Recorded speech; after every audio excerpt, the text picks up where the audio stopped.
this is your language arts video for Wednesday, April 22nd. There's a couple changes being made to history that I wanted to address with you guys here today. So first off, we had a meeting with Mrs. Millard yesterday, and we're trying to make things easier for parents who have children in multiple classes. And so we are going to have, starting next week, only one teacher making history videos. And that teacher is going to be Mrs. Carter. And I will include it in this link, but it will be included if you have younger siblings there as well. And she does things a little bit differently, so we're going to make some adjustments. She reads one chapter at a time. So they only spend 3 days on geography, we spend 4. This is what is going to happen from now on. And we're going to start this today, actually, because we are a couple chapters behind where Mrs. Carter's class is. And so on Monday, they'll be starting with chapter 28. So today, we are going to do chapter 26. Tomorrow, we're going to do chapter 27. And that is one of the things that's changed. So this week, this is how things are going to be. I'm going to change the way that you're going to get credit for history. So you're going to have 2 options. One of them will be answer the questions like I've been sending out, but here's the deal. I need the answers to be accurate. Some of you are just like, why didn't the people like the king? And you will answer, he was a bad guy. That's not what the book said. That the book gives specific details. He taxed them too much. He had parties and wasted their money, and they were always in war. Those are reasons, not he was a bad guy. So you actually have to answer it correctly, but I don't want novels. Okay, so you don't have to be as crazy detailed, some of you, as you have been. Why didn't people like the king? He taxed them too high and spent their money with parties and wars. That's enough, like a sentence. So I want the questions to start being answered a little more simply for those who write a lot. And for those who are just throwing out answers, they actually need to be correct because you are being marked down when you just randomly give random stuff. Okay, the other option is you can write a quality paragraph. It has to be, because it's going to be for the whole chapter instead of just one section, it has to be 8 sentences long at least.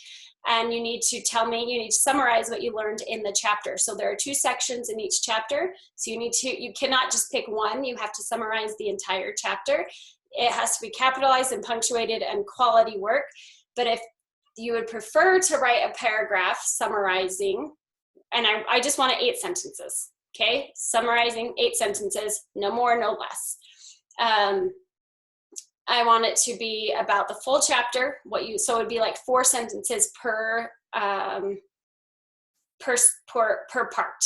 Okay, so you can choose now if you answer the questions or if you summarize. You can choose starting today, Wednesday, because you're going to be given the whole chapter and chapter 26. So you can either answer the questions in the manner that I've just told you, or you can write a paragraph. You can either write it out, or you can type it.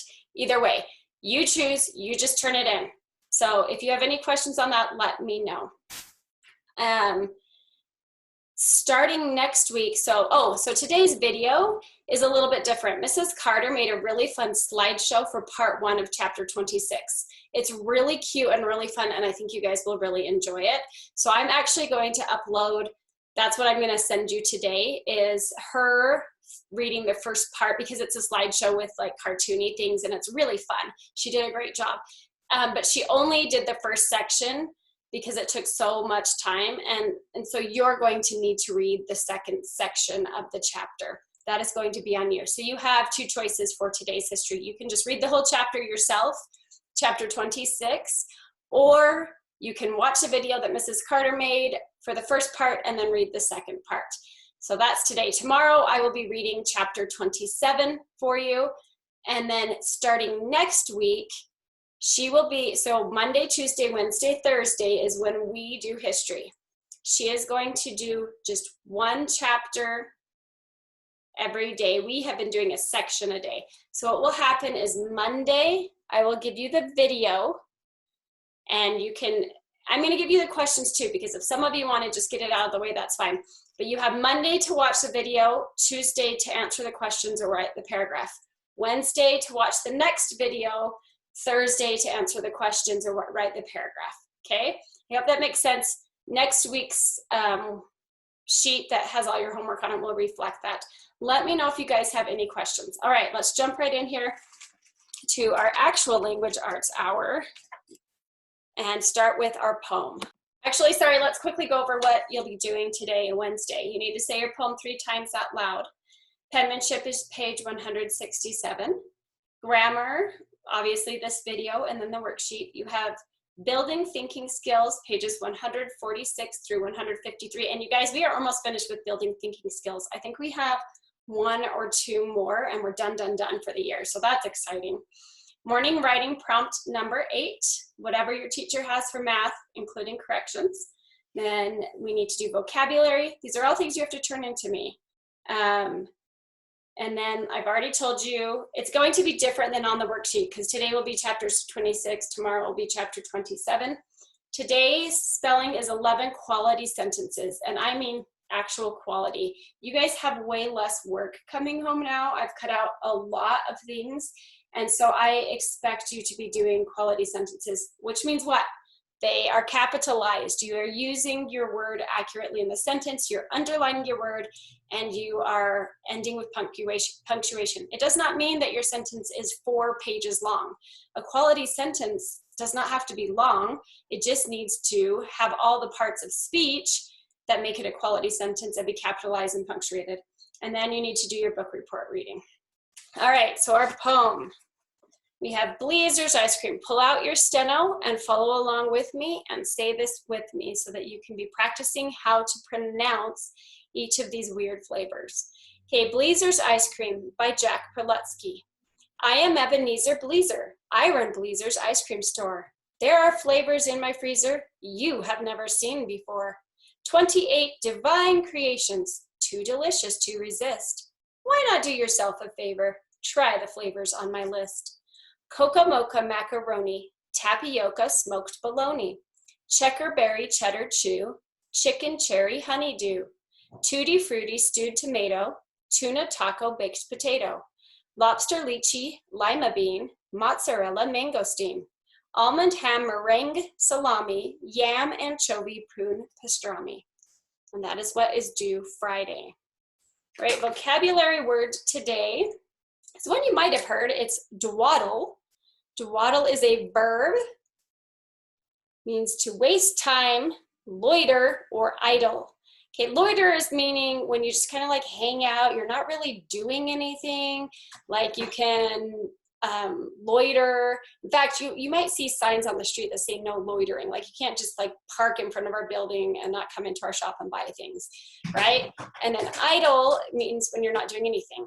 And you'll also see signs that say don't idle in your car, and that's when you sit in your car and it's on. So dawdle. Let's see, the sentence we have for dawdle is, let's get going. If we dawdle, we'll be late for the dinner. Okay, and for today, for that, you have crossword. Should be a fun dawdling crossword. All right, our commonly misused verbs we are using today are rise and raise. The verb rise means to arise or to get up or to go up. Its principal parts are rise, rising, rose, have risen. This will be very useful in your homework, so make sure you're paying attention to that because those are the principal parts you'll be using today. Like the sun, the stars rise in the east, so they arise, right? The director rose to speak, so to get up to speak. He had already risen from the beach, to get up. The verb raise means to lift up or force up. Its principal parts are raise, raising, raised, have raised. So we have two, raised, raised, have raised. But those are the parts you'll be using in tonight's homework. Raise your arms above your head, right? So you're pushing it up above your head. My mother raised the curtain. That means she lifted it. We raise many of our own vegetables, meaning when you garden them, right, they'll come up out of the ground. The verb rise never has an object. Raise does, just like yesterday. So clouds of smoke were rising above the school. No object. They were rising, and then we have a prepositional, or a prepositional phrase, above the school. Passing cars were raising clouds of dust. What were they raising? They were raising clouds. Okay, so the object is clouds. So you remember that, and that will help you. Errors in the use of rise and raise almost always occur because a form of a raise has been used where a form of rise is required. Remember, one more time, rise never has an object, raise does, okay? So I'm going to read you some sentences so you can hear how they're used, and they're going to be the different parts, the different principal parts.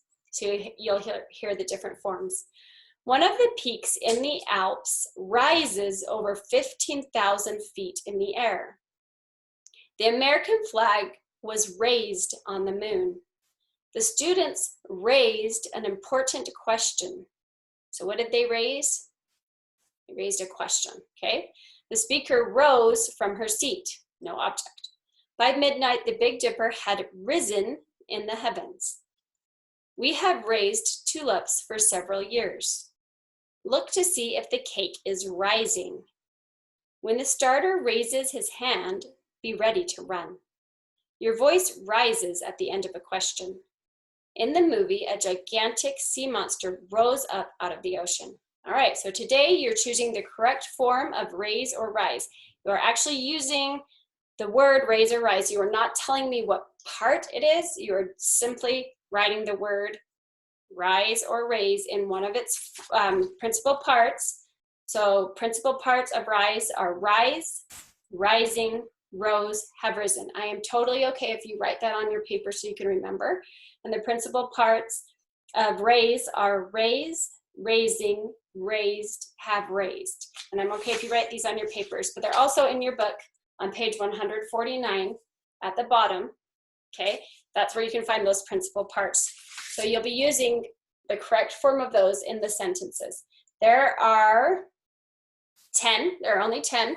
And let's see, so you have exercise 9, page 150. So 1 through 10, you're just writing the correct word, rise or raise, and make sure it's in the correct part, like if it's in the correct tense of the word. Okay, let me know if you have any questions on this, because remember, we have more words we're learning this way, so I need to make sure you're understanding. And that is all you guys have for language arts today.